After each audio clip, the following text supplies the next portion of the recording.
So I don't think I have much sympathy about the attempt enough to chastise people celebrating it. You couldn't find it in your heart to chastise people for celebrating the near assassination of a man who was president of the United States and maybe again?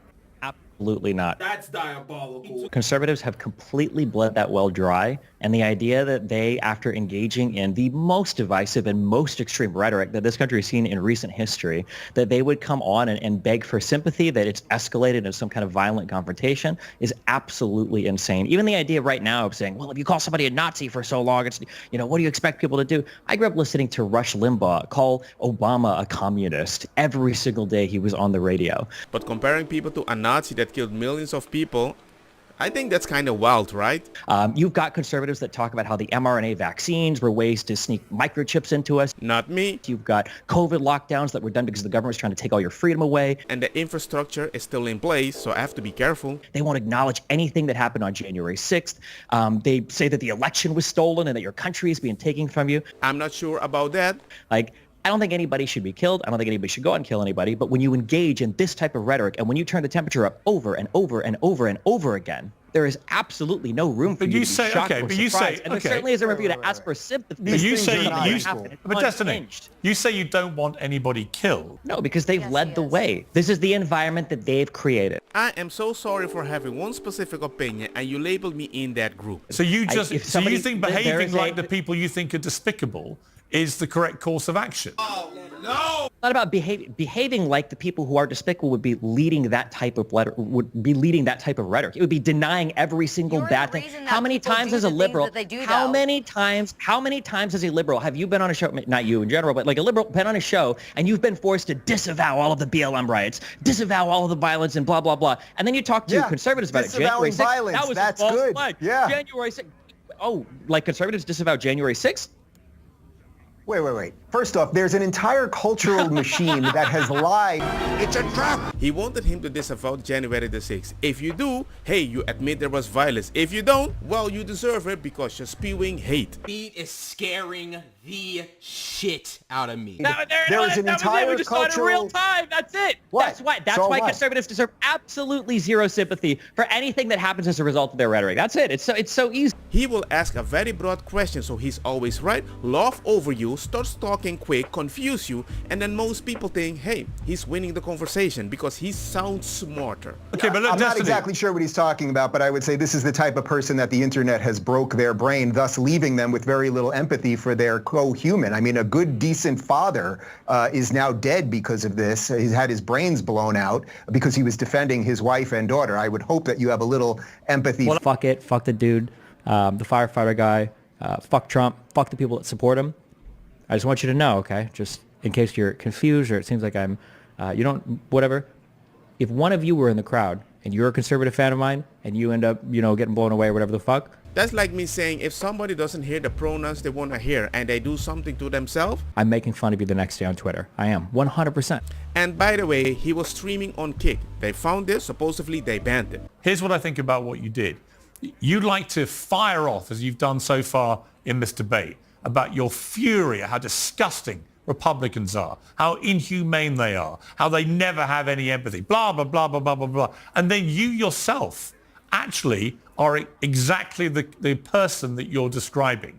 You are inhuman. You are somebody who seems almost gleeful that a young firefighter with a family, with a wife and children, who he was protecting as he was shot dead, that he deserved what was coming to him because he went to a President Trump rally, a man who was president of the United States until recently for 4 years and maybe again. You sound almost gleeful, Destin, and I'm sorry, that makes you, frankly, despicable.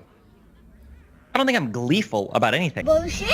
You have displayed exactly the same kind of inhumane behavior. Fuck him about a fireman. This guy made Jordan Peterson a little irritated and now even Piers Morgan cursed. You don't like attacks on democracy, so presumably you would unreservedly condemn the attempted assassination of Donald Trump, because that's one of the most egregious attacks on American democracy in modern times. Presumably, I don't think that you will anybody take should this be trying opportunity, to- given you are so determined to protect the integrity of democracy, you would find it absolutely outrageous that someone has tried to assassinate a president, right? If the other conservatives on this show want to say that it was absolutely outrageous No, I'm that Donald asking Trump you. attempted to coup the government, I'm asking then, you. then maybe then I would. Yeah, no, I'm not going to get on my knees and beg for forgiveness or show sympathy to conservatives. I'm not asking for that. I'm asking you to condemn what happened as an egregious attack on democracy. Can you do that? No, I won't. Oh, bro, what? You don't actually have anything inside you that you want the other side to have. You don't have any of the empathy. You don't have any sympathy. You don't care that someone tried to assassinate I'm not Donald Trump. asking for You don't empathy care and that a young sympathy. You don't- fireman you with a don't need any family of that. was I'm not killed in the asking for process. You don't Just don't actually. support an You are not insurrectionist. the person you want these other people to be. Man, hell no. He's definitely not the person. He's always inside, streaming, talking to people online, reading Wikipedia, watching people, and then telling me how I need to live my life outside. But here's a question for the two panelists. What percentage of this event happening was due to Donald Trump's rhetoric? What do they think the answer to that question is? What percentage could it be that the other side, as we've just heard from Dave Rubin, has spent 8 years calling Donald Trump the new Adolf Hitler, a person who was responsible for the murder of 12 million people, including 6 million Jewish people in a Holocaust. Last time I checked, Donald Trump hasn't murdered 12 million people. So much as you would like him to be the new Hitler, he's not. But again, to an impressionable young deranged mind who has easy access to guns, that can be easily interpreted as an existential threat, said President Biden. What has happened to our culture is that the mainstream media has lied about everything, always to the detriment of right-leaning people, whether it is the Russia hoax or COVID or Brett Kavanaugh's a serial rapist or the Covington kids are racist or Jesse Smollett was was lynched, or whether it was very fine people on both sides. Every single lie always goes against right-leaning people. So they are slightly annoyed and distrustful of people like you and other people in mainstream media who lie about literally everything. So perhaps literally their everything, empathy, like biolabs and perhaps Nazis in their- Ukraine, or like mRNA vaccines that there are are causing Nazis in 20% Ukraine. excess deaths. There it is. Yeah, or the fact that COVID lockdowns were going to go on forever and it was just an authoritarian abuse of power. Or yeah, of course. Like, come on, dude. Conservatives are masters of misinformation, and it's happening right here. And this whole cuckoo puff situation that makes a lot of people go a little cuckoo puff on both sides realize, yo, you know what? I just want a politician that listens to me. And that happened to Amber Rose. My name is Amber Rose. I'm a model and entrepreneur, but most importantly, I'm a mother. My whole world revolves around providing for my children, keeping them safe, and giving them an opportunity for a better life. Whether we're Republicans, Democrats, conservatives, or liberals, we all want a better country for our children. Now, you may be wondering why I'm up here telling you this. I'm no politician, and I don't want to be, but I do care about the truth. And the truth is that the media has lied to us about Donald Trump. I know this because for a long time I believed those lies. The first person I knew who supported Donald Trump was my father. I was shocked.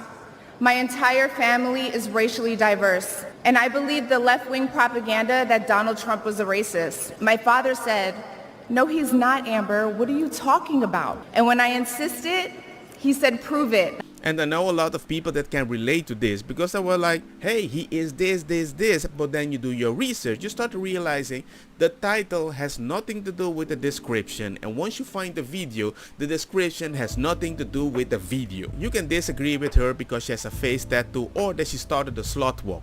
But I know one thing for sure. Most people that start having a kid or get older, they start leaning a little to the right because they want a little sense and they want to work for the thing that they're going to earn, especially when they're doing it for their kids. Plenty of people who are coming over to the side of logic and truth and understanding what's going on in the country. And many of them, they don't look like the same person that's on DC. They don't wear the suits. People get face tattoos. People have seasons in their life where they're not perfect. And guess what? They're still capable of voting. They're still capable of making the right decision. Probably the most dangerous speak for the Democratic coalition. Young woman of color.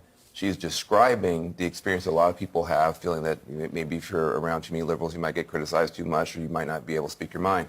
And she spoke to it really well. And she's way more famous than any of us up here. A bunch of random different people, even people with one eye, agree with Trump. White, black, brown, Asian, gay, trans, They not like us. disabled. How many genders are there?